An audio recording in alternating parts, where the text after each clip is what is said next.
Video like जरूर कर लीजिए और ऐसे वीडियो लगातार फ्री में पाने के लिए चैनल को तुरंत सब्सक्राइब कर लीजिए और बेल आइकन को जरूर टैप कर लीजिए ताकि आगे भी सारे वीडियो आपको मिलते रहे। यूट्यूब में फॉलो करते हैं तो प्लीज ये वाला फ्री टेलीग्राम चैनल जरूर ज्वाइन कर लीजिएगा। सारे नोटिफिकेशन सारे अपडेट यहीं पे आते हैं, ध्यान रखिए। नमस्कार साथियों, स्वागत है आप सभी का स्टडी फॉर सिविल सर्विसेज में।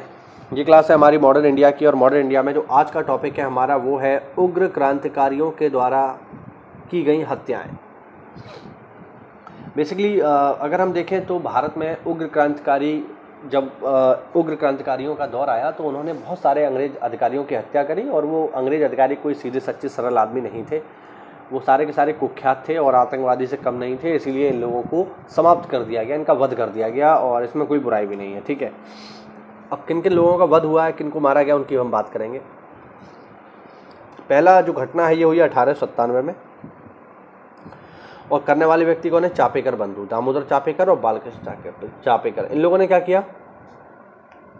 इन लोगों ने पुणे के प्लेग अधिकारी रैंड और आयस्ट की गोली मारकर हत्या कर दी। ठीक है, क्यों? क्योंकि इन लोगों ने पुणे में प्लेग कंट्रोल करने के बहाने लोगों पर बहुत जुर्म किए। ऐसे लोग जिन पर ये शक होता था कि ये प्लेग से पीड़ित हैं, उनको पैरों से घसीटते हुए सड़क से बाहर फेंक दिया जाता था। तो बहुत ही खतरनाक तरीके से ये लोगों को ट्रीट करते थे, बिल्कुल जानवरों की तरह। इससे क्रोधित होकर इन दोनों भाइयों ने इनकी गोली मारकर हत्या कर दी। दूसरी घटना है 30 अप्रैल 1908 को, जब प्रफुल्ल चंद चाकी और उनके मित्र खुदीराम बोस ने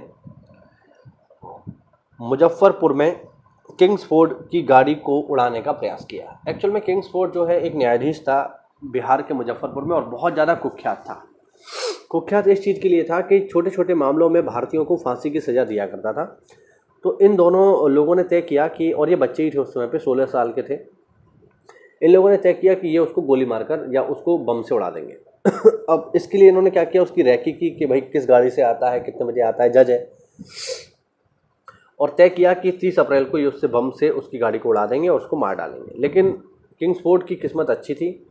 किंग्सफोर्ड को जिस दिन मारा जाना था उस दिन किंग्सफोर्ड की गाड़ी उधार मांगने आ गए उनके एक सहयोगी जज, जिनका नाम था कैनेडी। उन्होंने कहा मेरी गाड़ी ख़राब है तो आप मुझे अपनी गाड़ी दे दीजिए। और उस दिन कैनेडी की गाड़ी में, मतलब किंग्सफोर्ड की गाड़ी में बैठे हुए थे कैनेडी, लेकिन इन लोगों को पता नहीं था कि अंदर कौन है। इन लोगों ने तो गाड़ी को पहचाना और उस पर हमला कर दिया। इस हमले में कैनेडी, उनकी पत्नी और उनकी बेटी मारी गई। लेकिन किंग्सफोर्ड ये समझ गया कि ये हमला कैनेडी के लिए नहीं था, ये हमला किंग्सफोर्ड के लिए था और अंत में वो वहाँ से भाग गया और इसे कहते हैं किंग्सफोर्ड की हत्या का प्रयास। 1909 में जो है मदन लाल ढींगरा ने कर्नल वायली की गोली मारकर हत्या कर दी।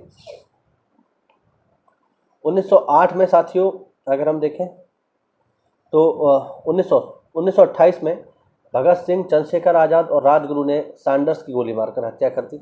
सैंडर्स कौन है? तो सैंडर्स जो है लाहौर का डीएसपी था। और 1928 में जब साइमन कमीशन भारत आया तो साइमन कमीशन का विरोध किया लाला लाजपत राय ने। और लाला लाजपत राय ने जब साइमन कमीशन का विरोध किया तो इसके विरोध करते समय जब इन लोगों ने काले झंडे दिखाए तो जेपी सैंडर्स ने गोली मारने का, लाठीचार्ज का आदेश दे दिया उन क्रांतिकारियों पर जो साइमन कमीशन का विरोध कर रहे थे। इसी लाठीचार्ज में लाला जी गंभीर रूप से घायल हो गए और उनकी मृत्यु हो गई। इसी लाठीचार्ज के दौरान लाला जी ने कहा था कि मेरे शरीर पर पड़ने वाली एक एक चोट ब्रिटिश सरकार के ताबूत में ठुकने वाली आखिरी कील साबित होगी। तो ये घटना थी जिसका दोषी था सैंडर्स और इन तीनों लोगों ने, भगत सिंह, चंद्रशेखर आज़ाद और राजगुरु ने सैंडर्स की गोली मारकर हत्या कर दी। जहाँ तक मुझे डेट याद आ रही है तो डेट थी 17 दिसंबर 1928। तो याद रखिएगा, इम्पोर्टेंट है। आगे बढ़ते हैं। अगली घटना हुई है, ये हुई है 1909 में, जब अनंत लक्ष्मण कन्हेरे ने जैक्सन की गोली मारकर हत्या कर दी। जैक्सन कौन था? ये था नासिक का डीएम। आगे बढ़ते हैं साथियों। आगे है 1909 में, अच्छा ये हो गया हमारा। 1924 में गोपीनाथ साहा ने, इन्होंने कलकत्ता के पुलिस कमिश्नर चार्ल्स टैगोट की हत्या का प्रयास किया। लेकिन एक्चुअल में ये जिसको चार्ल्स समझ बैठे वो गलती से कोई और था, मतलब इन्होंने गलती से किसी अर्नेस्ट डे नामक व्यक्ति की हत्या कर दी, जबकि मारना चाहते थे चार्ल्स टैगोट को, जो कि कलकत्ता का पुलिस कमिश्नर था। दिसंबर 1909 में करवे गुट के अनंत लक्ष्मण कन्हारे ने नासिक के, अच्छा इसको हमने पढ़ी लिया, जैक्सन की गोली मारकर हत्या कर दी। ठीक है, तो ये हुआ। थोड़ा सा और देख लेते हैं इसमें।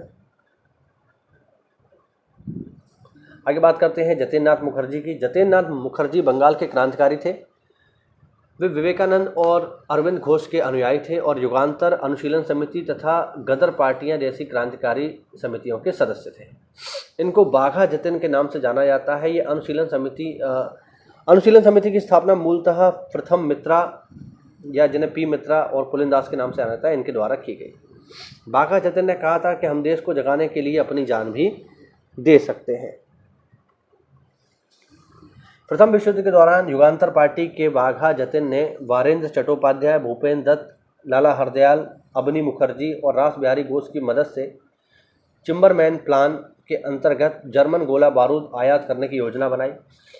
हालांकि योजना विफल हो गई क्योंकि इस योजना को किसी देशद्रोही मुखबिर द्वारा लीक कर दिया गया और जतिन तथा उनके सहयोगियों को पुलिस ने सितंबर 1915 में बालासोर उड़ीसा में ढूंढ लिया और उनको गिरफ्तार करके इन सभी की हत्या कर दी गई।